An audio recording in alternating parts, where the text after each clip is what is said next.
Saiatuko naiz denbora honetan, ematen nire iritzia etxebizitzako presako neurrien lege proposamen honetaz, aurreratzen dizuet ez dela oso positiboa izango. Hasteko formagatik, iruditzen zaite tramitazioa izan dela deitoragarria, ez da. Jaurlaritzak berak iragarri zuen martxoan berak egindako lege bat egingo zuela, eta ez bakarrik hori, Jaurlaritzak erabili du diru publikoa lizitazio bat egiteko, abokatu urbanista bati emateko lege honen idazketa. Eta kasualidadez, gonbidatu zaio, abokatu urbanista horri agerraldi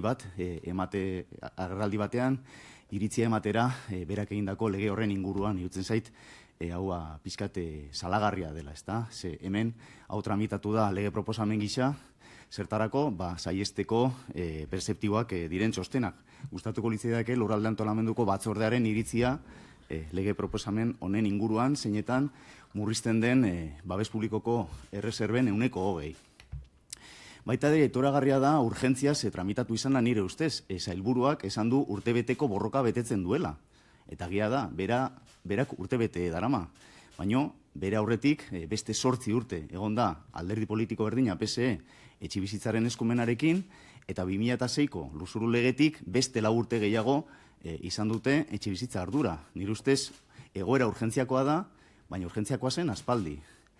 Eta uste dut, ez dela bideragarria ekarri izan ere, etxebizitza eta hirigintza ardurak izan dituen zuzendari bat, ona agerraldi hauetara ere, bere iritzia ematera, berak egin behar zuenean lan hori lehenago.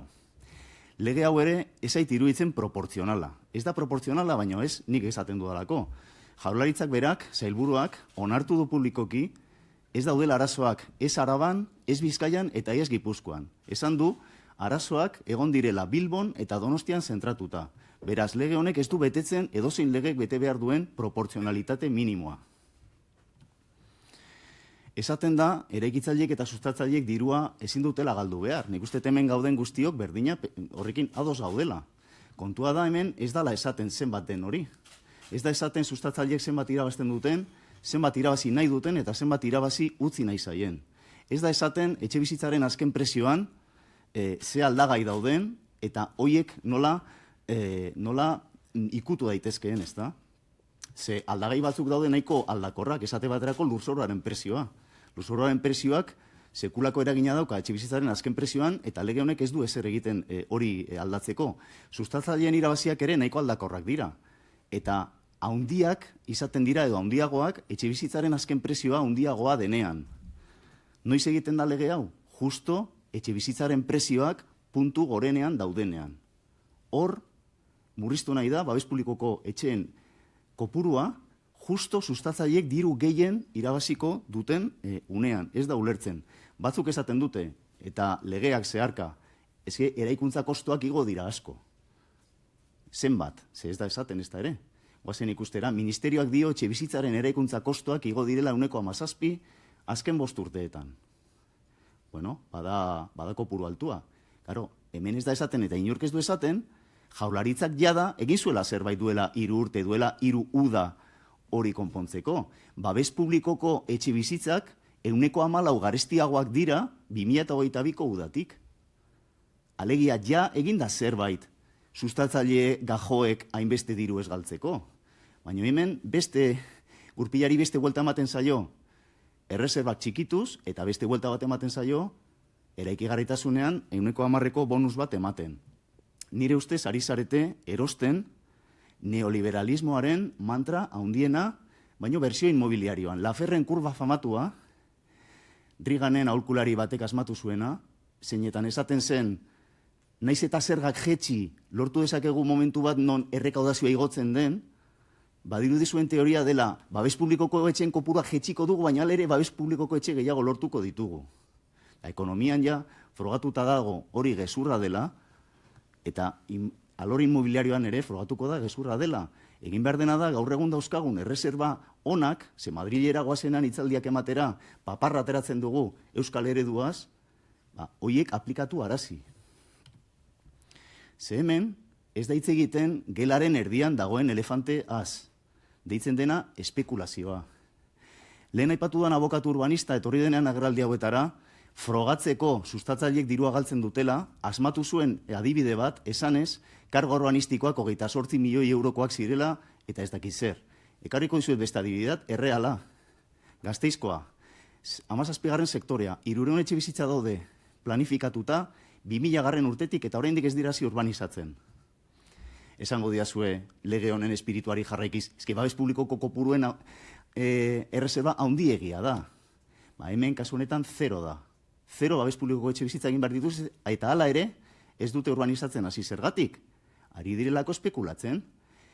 Hasiera batean, beste promozio batzuk zeuskaten jabeek hirian zehar eta daude itxaroten hau egitera, gero etorri zen krisia, eta itxaroten ari dira ea prezioek gora egiten duten. Lege honek ez du ezer egiten horren aurka joateko eta gertatzen da leku guztietan, ez bakarrik Gasteizen jakina.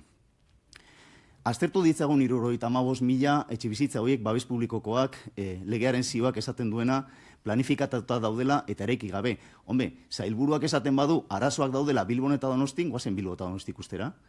Zoru urbanizagarrian Bilbon 0 etxebizitza daude planifikatuta oraintxe bertan. 0. Beraz, gehienak Donostin daude. Eta gehienak daude Auditz Akularren. Auditz Akularren gertatu dena eta lege honek artikuluz artikulu esaten duena konparatzen bada, aurkitzen dira gauza batzuk nahiko harrigarriak. Auditz Akularren aspalditik esaten da karga urbanistikoak altuegiak direla, batez ere EAJak esan du, lege hau dator, erreserbak txikitzera. Esaten da, Auditz Akularren ere, badago kutsatu eta zoruak amianto dago aspalditik, eta lege hau dator, kasualidades edo ez, esatera, kutsatuta daudenean zoruak, naiz eta oraindik ez jaso baimena aurrera jarraitu dezaketela tramiteek. Donostiko plan orokorraren ingurumen ebaluazioak, irismen dokumentoak, esan du ja, aurten, urtarrilean, Auditz Akular gomendatzen dutela ez egitea. Kasualidades edo ez lege honek ingurumen organoa eramaten du Jaurlaritzatik udaletara. Osea, hemendik aurrera udalek emango diote baimena bere buruari halako gauzak egiteko. Eta kasualidades edo ez, Jaurlaritzak jaso ditu Auditz Akularren luzail pilo bat, udaleri kostatu zitzaizkionak 10 milioi euro bere garaian, gaur egun izango dira 13-15 milioi euro, eta maiatzean, atera da, lizitaziora, enkargatu zaio zuzenean, arkitekto bati, Auditz Akularren diseinua berregitea. Dauka aprobatuta plan partziala, birpartzelazio proiektua dana dauka aprobatuta. Berdin dio, berriz egingo da. Eta kasualidades edo ez, ekartzen da arkitekto hori, 4.000 arkitekto daude kolegiatuta Euskal Herrian, ekarria justu arkitekto hori agerraldi hauetara. Beraz, uste dut, arazo puntual bat, besteak beste, konpondu nahi dela lege honekin, ez da lehen aldiz hori egiten dela legebiltzar honetan, pasaden legealdian Gasteizen 17. sektorean zegoen arazo judizial bat konpontzeko ekarri zen lege bat ona. Uste dut, begiratu barko litzateke gehiago, karga urbanistikoak handiegiak baldin badira sektore jakin batean, ze gertatzen den hor. Eta behar bada zerbait egin karga urbanistikoiek txikitzeko, edo beste modu batera planteatzeko handipen hori. Nik uste, lege honek ere ez du ezer esaten babes publikoko konputo globalari daukionez. Donostin eta beste leku askotan gertatzen ari da gauza bat, eta da, zentrotik gertuko sektoreetan babes publikoko etxebizitza 0 egiten direla, eta eramaten da 100%, hor irudian ekialdean, adibidez, ez nabiden, tokitan, ara bai eramaten dira 100% babes publikoko etxebizitza, eta hoiek egingo dira egunen batean. Horri buruz ez du ezer esaten lege honek. Eta esaten dezu alokairu soziala sustatzera zatoztela. Eta erreserben erdia bideratu beharko dela, babes publikoko etxebizitzen erreserben erdia bideratu beharko dela alokairu sozialera. Eta egia da, baina ze erreserben erdia? Ze Jaurlaritza honek salatu egin du konstituzionalean Espainiako etxebizitza legea, baina gero erreserben erdia kalkulatzeko alokairu sozialera zenbat joan behar den esateko Espainiako erreserben erdia jarri du. 120 urbanizagarrian eta 110 urbanoan. Zergatik ez duzue hemengo erreserben erdia egiten? Ez duzuelako sinisten alokairu sozialean edo gutxienez, Jaurlaritza osatzen duen alderdi politiko batek ez du sinisten alokairu sozialean eta besteak irentsi egiten du hori. Eta gainera lege honek egiten duena da 3.000 biztanletik beherako herrietan, kentzen du baliabide publikoak alokairura bideratzeko beharra 2015ko etxebizitza legean esartzen zena 7.4 artikuluan. Lehentasunezko jarduera. Hau ere, ezai proporzionala iruditzen, ze lehentasunezko jarduera, oaintxe bertan izango da, dana.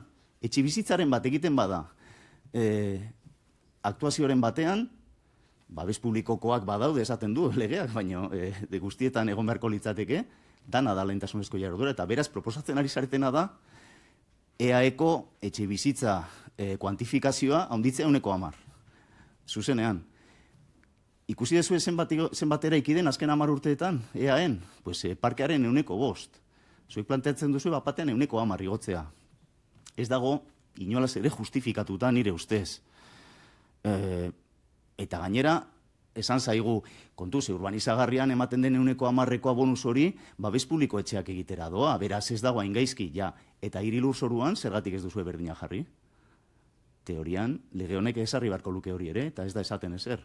Beraz, 110ko bonus hori, hiri zoruan izan daiteke libreak egiteko. Iruditzen zait, benetan, lege hau sartzen dela elefante bat katxarreria batean bezala, uste dut hirigintza plangintzaren eriotza baten aurrean gaudela, zeren oraintxe bertan lehentasunezko jarduera batek aldatu dezake plan orokorra, aldatu dezake gidalerroetan ezarrita dagoen kuantifikazioa, behar bada plan orokorrak esaten du 1000 etxe egingo dira udalerri batean, baina gero egiazki 800 egiten dira, 120 jetxi da, zehetasun azterlan batek bapatean aldatu ahal izango du plangintza zehatua, orain arte ezinezkoa izan dena, birpartzelazio proiektu bat egingo da antolamendu zehatua aprobatuta egon gabe, iruditzen zait, kristo bat, lio bat.